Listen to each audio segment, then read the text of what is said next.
pleasant welcome to Lntv News Live. This is a 30-minute presentation of major news, views, interviews, comments, background reports, and analysis shifting the destiny of Liberia, Africa, and our global village. It's Tuesday, January 8, 2019. My name is elbc, anchoring this edition of the program. In the headlines, government of Liberia announces massive progress in the ongoing 14th military hospital project, says the project has reached 75% completion stage. Nimba County District Number 6 Representative Dawon Glikia calls for progressive report to be made to the public regarding the 16 billion investigation saga. Lawsuit case involving former and current lawmakers of the 53rd and 54th National Legislature and the publisher of the Hot Pepper newspaper, Philibert Brown, to be held on Thursday. And in foreign news, Zambia's President Edgar Lungu travels to South Africa to hold talks with his South African counterpart Cyril Ramaphosa in relations to the political situation in the Democratic Republic of Congo. These stories plus many other developments are all coming up in tonight's presentation of the program Lntv News Live. But first, we are taking a short break to be back with the faces of the newsmakers.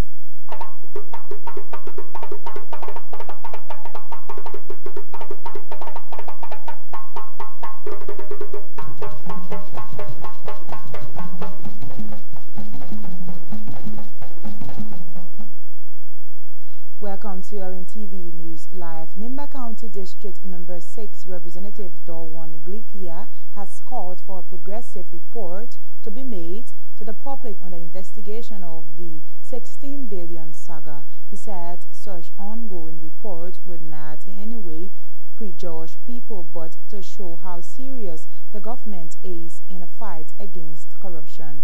Representative Glikia spoke in an interview with this station today. Said there should be such progressive report on this matter.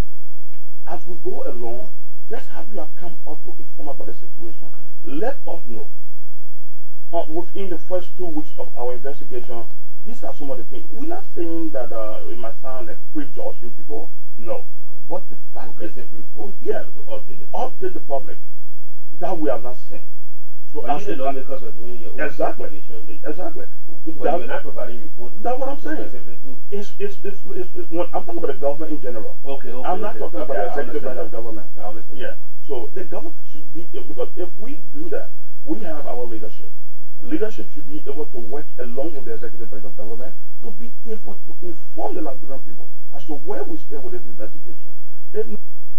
The Nimba County lawmaker also disclosed plans to help improve the technical vocational education program in the county. As part of the program, there will be some annexes built to help provide easy learning conditions for the students. Representative Glikia added.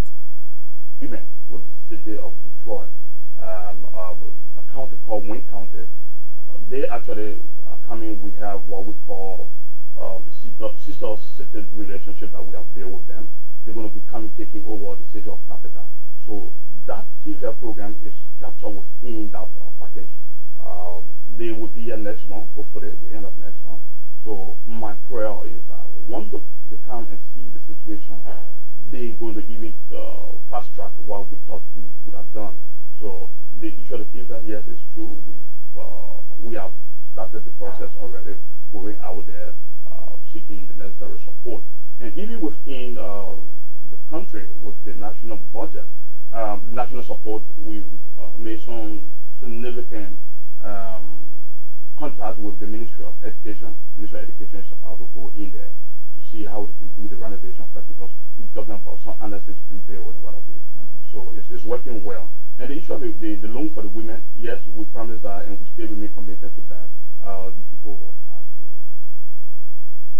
His Nimba County District Number 6 Representative Dawon Glikia. The government of Liberia, through the Ministry of National Defense, says it has reached 75% completion of the ongoing 14 military hospital project.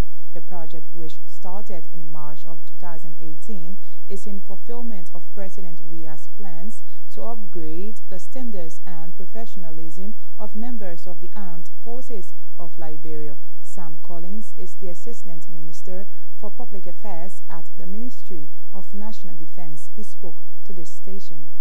But when you read the new Defense Act of 2008, Section 10.5 of that act, under hospitalization and Medicare, it gave right to the government to provide proper Medicare to the military.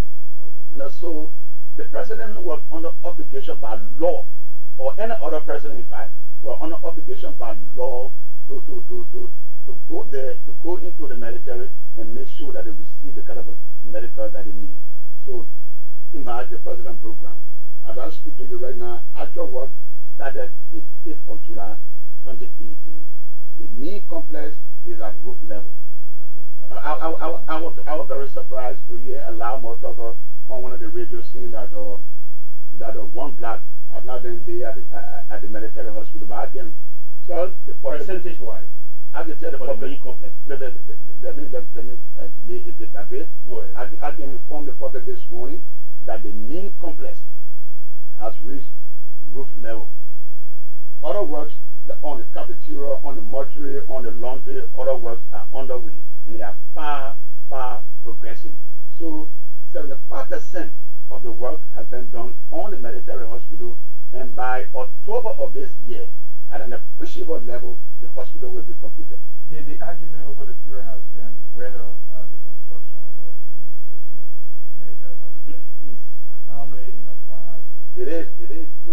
When you have the military now on peace mission, that if anything happens, you have to fly into Ghana, or you have to fly into India. If you have a state-of-the-art military hospital here in Liberia, the best that we can do is to bring our wounded soldiers back from the mission, bring them back home, so that they can be visited frequently by the family and friends.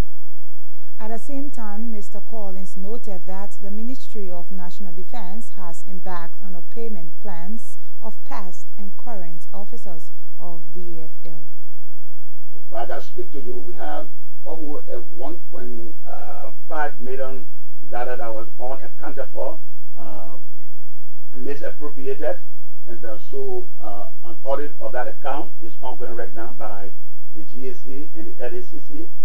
But despite all of those hindrances that we encounter with the soldiers' money, we have been able to pay the soldiers in 2 different phases, and we are excited that in the first batch we were able to pay 600,000 to the first group of soldiers, and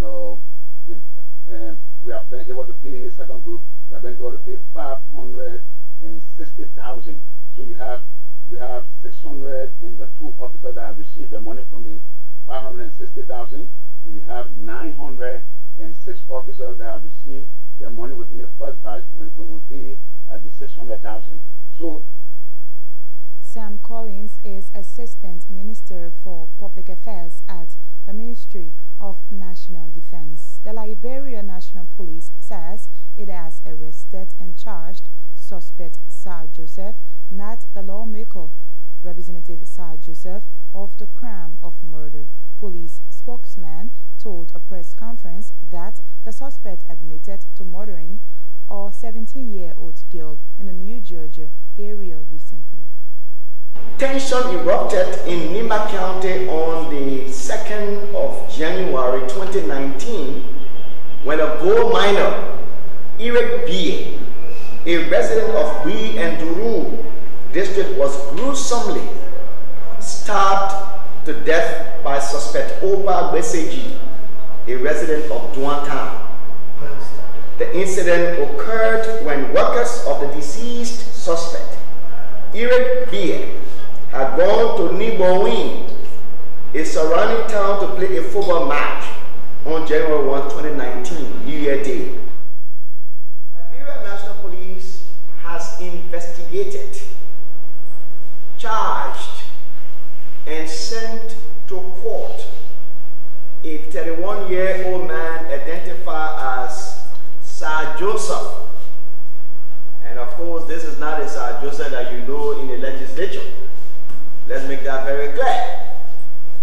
It's another Sir Joseph. Sir Joseph who allegedly raped to death a 17-year-old girl, name withheld on the New Georgia Estate Road.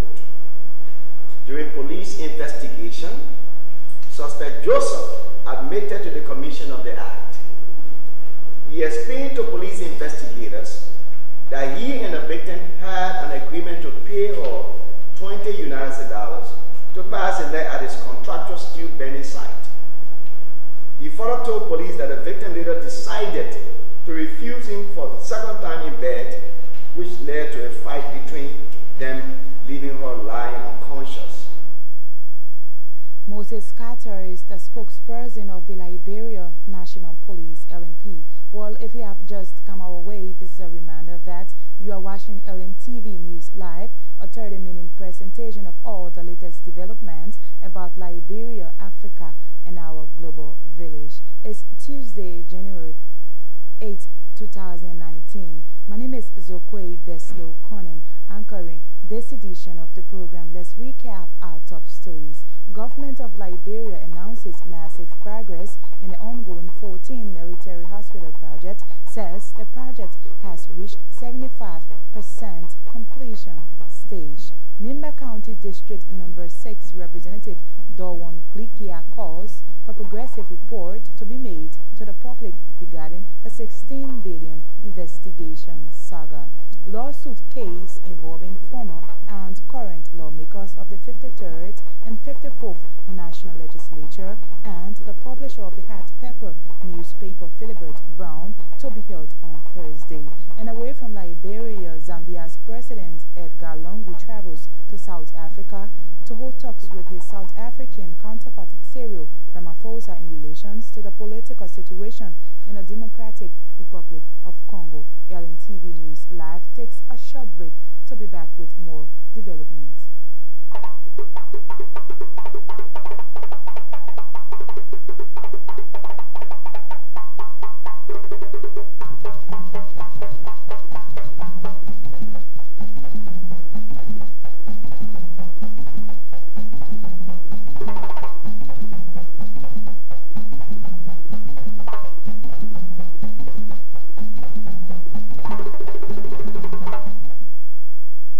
Welcome back to Lntv News Live. We continue with the program. Montserrat County District 3 Representative Sibi Bashir wants central government prioritize electricity and water supply in the district. Representative Bashir said more than 80% of his district lacks electricity. The community is suffering electricity so desperately, and looking at District 3 supplying electricity to people is for the tension wire, the water, I said pop lines going to Monrovia, and how people cannot have electricity. I think it's a paradox that I see my own leadership style. And so I think the central government should do something about it. You think the government should do? Is the government not making moves or strides in that direction? Not to the records I understand, but we look forward to do that. If they're doing that, especially the central government. You look at pop line. Our community is named after the pop that supply water to the entire country, but yet and still cannot benefit from water. So why you don't have water in your district? That would be the question for central government to ask, because that's a need to give to the people, especially so. We don't have water, we don't have electricity. You've never had water there, or the pipes? The worry is not never. The worry there is that we are so close to the water and we cannot have a drop of the water. You had water before? I mean, before the war, I would say so. Okay. Yeah, but we have electricity. The tension wire is moving through our district, and our people cannot have water or electricity. A few days ago, they're planting the poles in your district? I think what is the problem? The problem jumped over your district is what I cannot define it, because having the hydro and having the tension wire supplying other part of the county and other part of Montserrat, I think District 3 needs so much electricity and water supply, including roads. At the same time, Representative Bashir has been outlining his achievements as lawmaker since his election. Yeah, we have been doing that before. We troop into the legislature, and we brought in the one that have continued like worth over $200,000 medical supply. We supply it to our medical centers and clinics around our district and Montserrat. and looking forward to move to see how best we can work remote clinic there. And that's what we've been doing, and I hope that we keep doing. But looking at Portland Hospital, Portland Clinic and Lntv Hospital, those major hospitals and clinic, it's so deplorable there. And we have been talking with all the key stakeholders to see how best Portland Hospital is so much considered, and then Lntv Hospital is so much considered in our district. And it's not just in our district, it's in the middle of District 2, it's between District 2 and District 3, and it's supplying every other person. And I think we should look forward to that as well. So, what was it like reporting back to your people? I think I enjoy it. When you come from the kind of corporate enterprises that where I'm from, you come from the administrative position where I'm from, when people give you trust, you have to give a report to them. And that's what I took advantage of, going back to District 3 people and giving them a report of what I've done, what I've achieved in those challenges that I encountered over the years. And these are things I've been doing. And I think I enjoy it with my people. Just recently, oh, it was so great. And just recently we have, I don't want to use the word opposition, but those are us who were in the election 2017. I will call everybody and try to reconcile with them. We have fun, and we give our experiences in the elections where we experienced. My challenges that we're facing in the elections, I explain it to the guys, and we have fun. Others also have fun. Everybody that was in the election, and I think it was so much wonderful with the guys. His Montserrat County District Number 3 Representative C.B. Vachel, one of the lawyers representing current and former lawmakers in the allegation of the 16 billion saga, Samuel Pearson, says his team will challenge the bond filed by journalist Philibert Brown. A lawsuit was filed against the journalist for allegation involving some lawmakers in a 16 billion Liberian dollars saga, but Councillor Samuel Pearson said his team will question the validity of the bond. We received a copy of the bond, but as per law, the practice and procedure, we have filed an acceptance of that bond, questioning the legal validity of the bond, and our response is before the court. On the 10th of this month, we're going to be arguing our position on the bond, but we question the validity of the bond. But we're not going to go into the merit of the cost of the bond because the matter is still before court for determination. And so you are actually the lawyer representing the past and present lawmakers? Yeah, I'm one of the lawyers, Arthur Johnson and I, in the case. So I'm one of the lawyers representing the lawmakers, current and present. So one may say your action is to just see the journalists in jail? No, basically we have laws in this country. When you defame people's character, it's a right to come into court and prove it. Under our constitution, under the doctrine of freedom of speech, you have the right to say what you want to say, but you must be responsible enough to prove what you have said. Take responsibility of what you have said, and that's the essence of the law. So the issue of libel is to come to court and tell the public or tell the court what you said to prove what you did say. Because as a journalist, when you publish a story that borders on the integrity, the high-earned reputation of people, it is your responsibility to come before court and justify what you have alleged. Now, finally, how soon do we expect to see that challenge being put up? Basically, like I said, we've already challenged the bond. Come this Thursday by 9:30, we'll be in court to argue that part of the case. The verification, the exception to the bond, and then subsequently we're going to file an assignment to come into the merit of the case.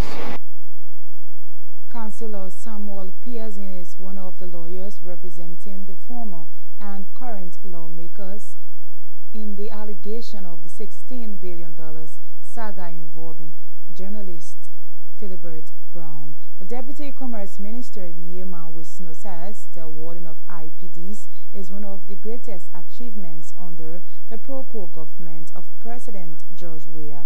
Minister Wisno made the comments when the Eyes of the Globe newspaper honored him as the Deputy Minister of the Year. I'm so proud that today I'm a proud recipient of the Globe, the Eye of the Globe, to receive this certificate telling me thank you for my hard work. I'm so sad that my family just left Liberia, gone back to the United States. I wish they were here to see what Daddy has already done in this country. And we continue, we have life in store.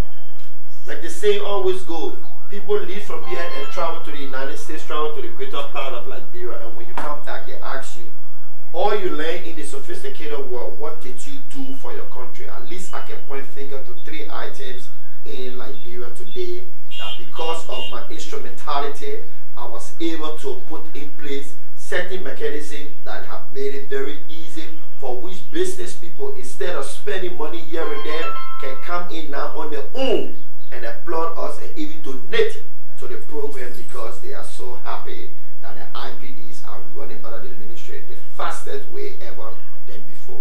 So once again, Mr. Editor, thanks very much to your team and all those who are here from the press crew. I extend thanks and appreciation for the honor bestowed on me today. Newman Wisno is Deputy Commerce Minister.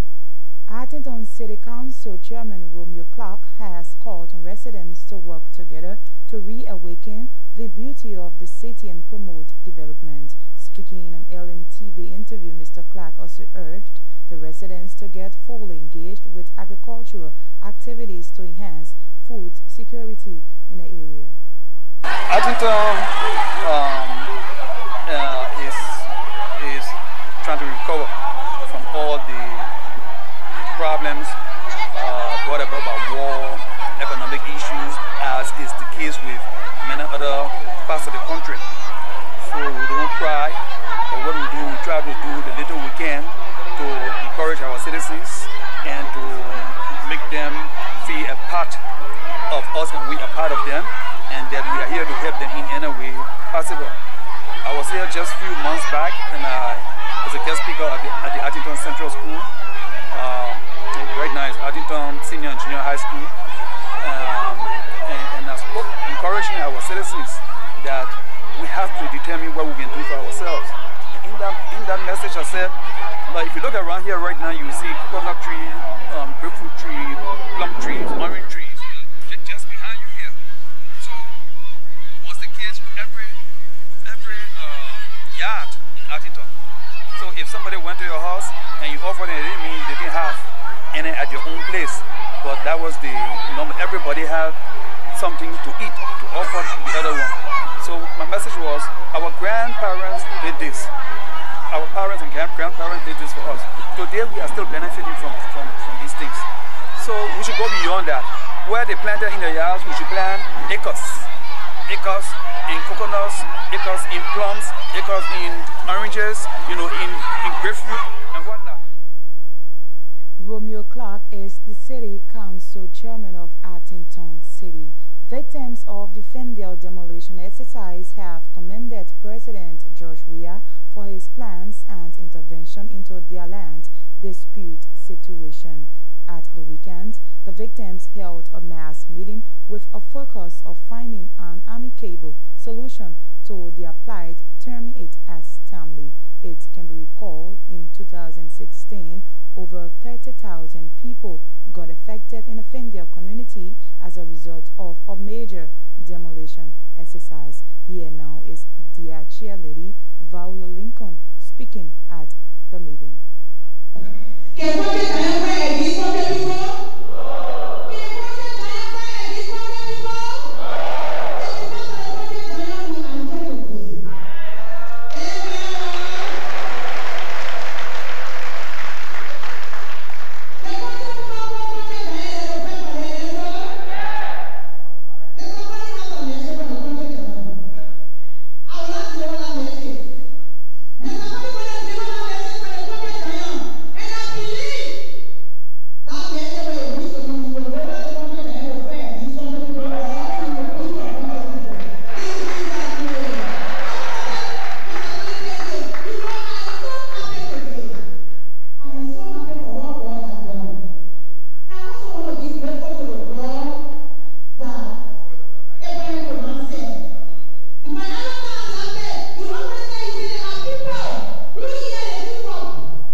Chairlady of the wanton demolition victims in the Fendel community. Let's now bring you Now, foreign development. Zambia's President Edgar Lungu is traveling to South Africa for a meeting with his South African counterpart Cyril Ramaphosa over the political situation in the Democratic Republic of Congo. A statement issued by Amos Shanda said Mr. Lungu says the meeting is urgent. DR Congo's Electoral Commission had planned to release provisional results of the December 30 presidential election on Sunday. However, it has not yet done so. Electoral officials cited delays in the delivery of voting ballots. DR Congo's influential Catholic Church says it knows the winner of the poll and urged the electoral body to release results that will be a true reflection of how people voted. Zambia is currently home to more than 60,000 DR Congo refugees who have fled conflict. Well, that does it from the foreign scene. Let's now recap major stories we have followed on the program tonight. Government of Liberia announces massive progress in the ongoing 14 military hospital project, says the project has reached 75% completion stage. Nimba County District Number 3 Representative Dawn Glikia calls for progressive report to be made to the public regarding the 16 billion investigation saga. Lawsuit case involving former and current lawmakers of the 53rd and 54th National Legislature and the publisher of the Hot Pepper newspaper, Philibert Brown, to be held on Thursday. And away from Liberia, Zambia's President Edgar Lungu travels to South Africa to hold talks with his South African counterpart Cyril Ramaphosa in relation to the political situation in the Democratic Republic of Congo. Well, this is how we come to the end of the program, Lntv News Live. Many thanks to you all for your viewing role. Many thanks to all of our reporters, correspondents, technicians, socials, and editors for making this package a success. Lntv News Live is a production of the television department of the Liberia Broadcasting System. This program comes on every Monday to Friday, with the early edition at 10 to 10:30 in the morning and the late edition at 8 to 8:30 in the evening. On behalf of the entire television crew of the Liberia Broadcasting System, my name is Zokwe Beslo Conan. I have been anchoring this edition. Have a pleasant night. Bye-bye for now.